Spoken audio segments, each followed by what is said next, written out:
this. It's funny. I've got a 10-ounce Yeti that I used a lot, and I have this 14-ounce Yeti I use constantly. And then the 20-ounce mug.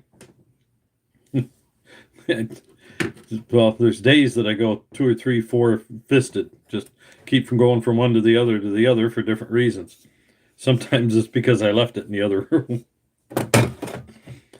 Oh, shoot. Clutch pilots. Well, I talked about it before and showed it to other people somewhat, but not all that much. Now, here's your standard old-fashioned clutch pilot from, usually what these are trucks. Dual disc clutch on a truck. This one, I can't remember what specifically it is for. This one, I'm pretty sure, is a tractor clutch pilot. Usually, that's what this is similar to International's clutch housing, and then the clutch disc, and then the pilot tool. The curious part about this is when you're putting them together, even though the clutch housing is aligned, this thing is beautiful to go in that back. The solid hub that's in the pressure plate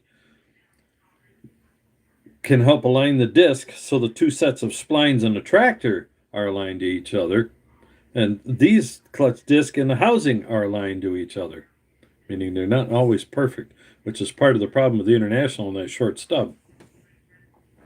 Well, anyway, I figured I'd throw that one out there, being a regular one, and you notice it had a square edge, so I rounded it off to get it in there easier, because they have plastic, the seams on them, and they just doesn't work well. Well, let me check what's written on here for the fun of it. U.S. patent number. This is AG08, as in Adam George 08. I'd have to go look that up to see what it's for. It's been a while.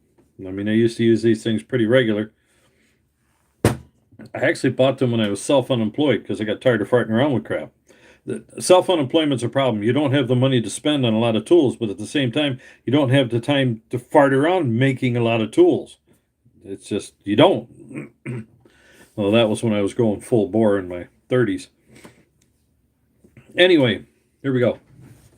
This is a perfect example of a working clutch pilot tool that worked perfectly. You heard me right. Now, let me leave these on for the fun. Nah, I guess I don't need them. It's big enough. It's a problem with getting old. There's that in-between space where you can see with your eyes just fine, and then something moves and you need your reading glasses. Nah. Then you go get the cataract lenses. In my case, it didn't get that much worse, but for other people, they end up with trifocals. Anyway, this was used in my TO-35 Ferguson. Yeah, the distance from this fit the pilot bearing perfect. You're talking a 5/8 bolt. To go into the disc, I wrap tape until it fits snug in the disc. Just nice slide fit. Then I used duct tape because it stays in place better. Found out where the next disc was going to ride. And then you've used electrical tape for the final. If you stack electrical tape too high, which this is pretty close to a maximum, it might be 1/8 of an inch or so. But once you get up to about a 1/4 inch and you get into the heat and cooling cycles, that actually squeezes on itself and it'll ooze right off of it. Then you got nothing later. Which is no big deal. You just put more of it on there, you're going to do it all over again, right? But this worked perfect. One of the places I learned to do this is I worked for an idiot. Willing to bet that the majority of the people watching this video knows who Outdoors with the Morgans. He's pretty good to listen to as well. That's on YouTube over there as well. Outdoors with the Morgans, C.W. Lemoyne. Who's another one? Ward Carroll. I'm missing one in there. There's a bunch of them on there. Farming, fixing, fabricating with Andy. There's Dave's Auto Service, Dave's Engines. Steve Morris Engines. I used to think he was in California. He's up in Michigan or something like that. I was trying to figure out how he's all over the country so easily. He's in the middle of it. Well, there's some bunch of others that I listen to that are on there. So you can go with that. But none of them cover stuff like this, the clutch pilots. Nobody else does. You'll see some of the guys doing repairs talking about them. But what I'm doing here is just plain talking, but also showing, because I've done the talk before. that worked. This here at this point, I worked on the tractor in 2020 when everybody got shut down, and I was howling about it. So you got to be insane. You can't shut down. This is America. This isn't Germany. This isn't a gulag. And the employer I had at the time, the moron, I'm not going to get sick. I'm not going to get in jail. I'm not going to. Yeah, well, he found a way around it anyway for his buddies to keep him working. So it was, yeah, it was one of those deals. So anyway, that's what I wanted to cover on the clutch pilots. The idiot I was talking about there, Bob Freeman from the former Randall Implement out there, he was screaming, you eyeball it. Well, I had eyeballed one or two. And then by the time I got through with that, it was just like, don't bother. Well, then I talked to some guys about the great eyeballer there at the Randall Implement and the great eyeballer. I've never needed to. And one guy come walking by later, he says, yeah, but it'll take a whole day to get a tractor together. Just saying. Now, another one that I've done before, and it infuriates bosses, but you must do it. When you get, I think it's Lehman's, when you get a kit, a torque amplifier kit from Lehman's, the front of the shaft here is blunt, squared off and blunt, and it's sharp as a knife. Now, the splines on something like that are hardened, especially when they spray weld the buggers. Or they actually 70-18 or harder stick weld them. So what happens? It's knife edge. Well, what's the hub? The hub is soft. You can't have the same material or they'll start galling and tearing each other up. They'll shred each other. So there's always a soft component. Well, the shaft is, splines are hard and the collar is softer. When you go to put that in there with those square edges, what happens? That's right, it starts to peel the soft collar. Because I'd cleaned the collar up and rounded it off, and I still couldn't get one of the tractors together. Every time I started, there was a burr. Well, it wasn't necessary, and I'd even slid it on there, but it had to be absolutely perfect. There's only like a couple thousandths clearance when you need about 10. I mean, you need this thing to go in and actually have a little bit of movement, or you never get it together, and it'll never, if it's too tight, it can't align itself, because not everything's perfect, okay? If it's not all perfect, and you're tight and you think, oh, that's great wear, but a thousandths back here off, your 5 thousandths there, you need that play in there for longevity, life, and vibration, bearings, everything else will last longer when they're not tight. So I used to take turn around, make sure the boss wasn't looking. At the very least, I'd take a piece of sandpaper and take that edge off of there.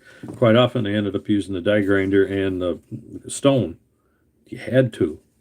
And then when I cleaned that up, put a little bit of light grease on it. Yes, just light grease, not heavy, because I've been told that before. Pack them full of grease in my early days. And then the grease gets out onto the clutch facing. And then somebody else came over and said, did you do what we think we did? Well, you told me to listen to the guy over there. Well, we forgot to tell you he greases everything too much. Another guy told me one funny one where he says you pack grease in the flywheel, the center hole, to pop the pilot bearing out. It works great.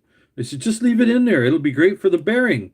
I did that in the first clutch, first one, and it came out on the clutch. A great big huge mess from centrifugal force and heat.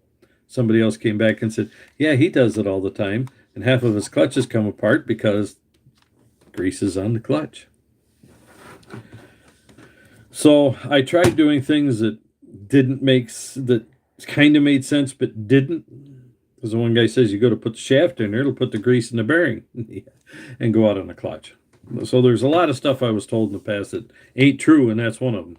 Grease to get it out of, I know, bread, all kinds of stuff I've heard and been told. I don't care. If you use it and it works, knock yourself out. The only thing I will say, though, is if the bearing is worn enough and you're trying to use that grease deal, something like this that's a tight fit in that bearing, fill a cavity full of grease and have a nice long bolt that'll go all the way to the bottom of the cavity and smack it hard with a hammer. Do yourself one favor. Make sure you're wearing a glove, a nice leather glove. Nothing with mesh or anything else. Why? Because quite often the grease will come through the bearing and it'll come out there like a missile, almost like a blast out of a gun, and it'll hit your hand and hurt it, and you can get grease injection from it. I only had that 2 or 3 times that I remembered. Don't do that again, because it stung. Well, you can have, yes, it's grease. It's not likely. But don't play games with it. Make sure you're wearing a glove. Well, I'm not even going to hold it. Well, that's kind of stupid because if it's not centered, it ain't going to work. So, because if it's centered if it's cocked in the bearing, then there's going to be a great big angle that it'll go and start into. The bigger the angle, the bigger the space. Well, that's hydraulic pressure. Pick the bolt up and shoot right out one side. If it's balanced, then it's the least all the way around, and the grease has to go through a much smaller circle, harder to get out of, between the bearing and the pilot or whatever you're driving on. So I've heard all kinds of ways to get it out, and when you get down to it, there's been quite a few that I busted, just tore the bearing up, busted it out, ground through the housing, and then tapped it out. Took a slide hammer with a little hook, or if you get it ground through enough, weld it. Well, yeah, you could weld it, but let me tell you, weld it with a MIG. Some of those little pilot bearings aren't that big. You go to weld it with a stick and you miss. Now you got something else to repair. Yeah, I know it's not likely, but why take the chance?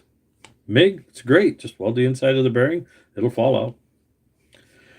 Not the inner race. Take the inner race and balls and everything out. Then do it. Now, bronze bushing, that's a problem. You got to cut it out. Nothing you can do. All right, last but not least, I want to show you here before I get into another talk. I'll end this video here because it's only, we're coming up on 12 minutes. These are, I've got Mac. Mac had a version of these for the last, I don't know, 10, 15 years. I haven't seen these in Matco. These are an MU, Mary Union, Sam, MUS 65. That'll take your number 4 battery cable or number 2 and cut right through it. I just did it the other day. What's the freaky handle for? Well, you can grip the bugger down here and you can use your thumb there, or you can put your palm on it and really get a good grip. I call these the arthritis version. Okay, I think you can turn it around and use it this way, whatever feels comfortable. I've done it lately. It's intuitive. You just all of a sudden grab it and you start cutting. And the biggest thing is you have to be able to open it up. Then you can open it up, and then you can take your thumb out of the hole after you've opened it up. And yes, there they are. Your crimps. Oh, okay. The first one's for standard crimp. The next one's for your barrel crimps. The round sleeves over the wire rather than solder them. You put a sleeve over and crimp it. And you've got your wire strippers here. I'm going to warn you. The stripper works okay. It's nothing to brag about it. They work good. And the crimper works, but be careful. You also have to remember that inside that crimper, there, you see that little point to it? Yeah, make sure that your open side, where the splice is up here. And it's not very big. It's designed for the naked wire ends. But yeah, I know you're going to use either one that works. I would too. And the funny part is the wire stripper, boy, that's almost better as a crimper. But the closer you are to your pivot point, the more crimp you're going to get. Last thing on these is there is a serrated edge here so that whatever you're cutting doesn't walk away, and it will not cut at the point. I had some plastic yesterday that I was monkeying with. I couldn't get it to start. Well, you have to start it above that point. And once you do, it slices like a plastic bucket, 5-gallon pail. You get it up properly, zip right through it. I was cutting one up to put it. I cut a 5-gallon bucket in half, top to bottom, and across the bottom, of course. So now I've got this tub with an open end. And on my tractor, I had to cut a slot in that bottom for my chainsaw bar, and the chainsaw set right in there. And then I could bolt it down on the tractor, and I had something to carry a chainsaw that's semi-secure. That was my whole purpose. Cut it like nothing. Just buzzed right through it. So I highly recommend when you walk on a Matco truck, ask for the freaky scissors. The Musty 65s. Very good. All right. I'm going to get on to the next one. My next talk is going to be antifreeze testers. Where are we here? Oh, up there.